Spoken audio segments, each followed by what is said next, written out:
He speaks his words regardless of the current trend. The day Rev.Moon met Premier Kim Il-sung. Rev.Moon had a vast vision of God's liberation and human salvation, and one family centered on God.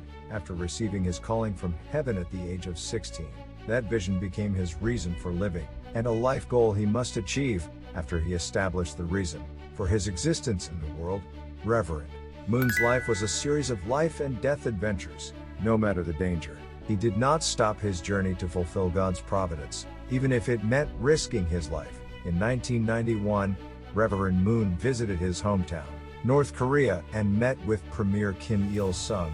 The meeting with Premier Kim Il-sung was not initially included in the visit to North Korea at the invitation of a high-ranking North Korean government official.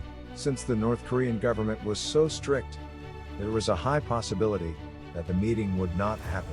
The first place Rev.Moon visited in North Korea was Mansudae, North Korea's National Assembly, at the invitation of Deputy Prime Minister Kim Il-sung. He attended a welcoming event with key figures of the North Korean government, including Workers' Party officials. It is said that there was a briefing from North Korea, a meeting and the welcoming event. The briefing was a courtesy of inter-Korean relations and post-war North Korean history. Rev.Moon, who silently listened to North Korea's explanations and unreasonable claims, said, "Now I have to talk." And while preaching the outlines of Godism, he shouted in an angry tone at the part directly related to the Korean War, "I am a person who experienced the Korean War firsthand. Didn't you invade first? But how could 6.25 be an invasion of North Korea? It is an invasion of the South. Apologize for your invasion of the South in front of the whole world." The story didn't end there. Change will come soon to communism that does not recognize God. The unification of South and North Korea, the wish of the Korean people, cannot be achieved through Juche ideology. Unification can be achieved only through Godism. Rev.Moon slammed the table and brought up the difficult topic in an almost scolding tone. It was something that not only high-ranking North Korean officials, but also our entourage could not have imagined. Rev.Moon's confident remarks took aback everyone present. Moreover, for the North Korean officials who invited him, it was a surprise. It was not surprising that everyone was shocked by Rev.Moon's words, since it was like setting off a detonator that should not be touched in a place where everyone in North Korean politics was paying attention.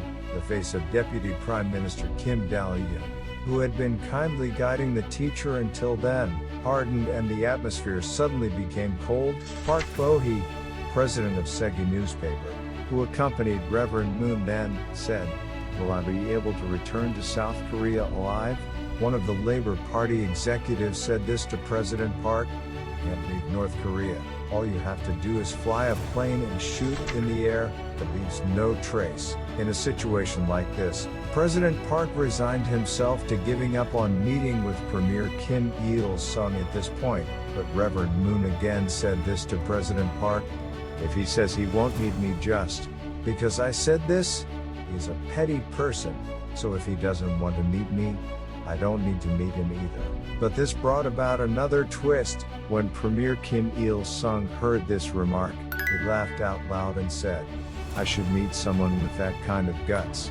Although they were walking completely different paths in ideology and values, Premier Kim recognized Rev.Moon's personality and depth, which he could not dare to imitate in the end.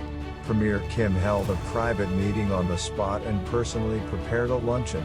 The food Premier Kim served at that time was frozen potato noodles, a dish from Pyongan province, which he deliberately prepared after hearing that Rev.Moon's hometown was Pyongan province, and saying he had met someone from the same region.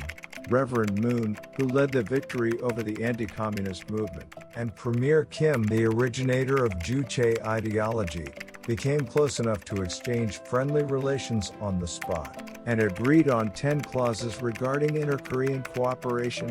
He speaks his words regardless of the current trend. This is a sentence that permeates Rev.Moon's life, his journey of God's providence, and his vision to create a world united in peace were proudly revealed in any situation.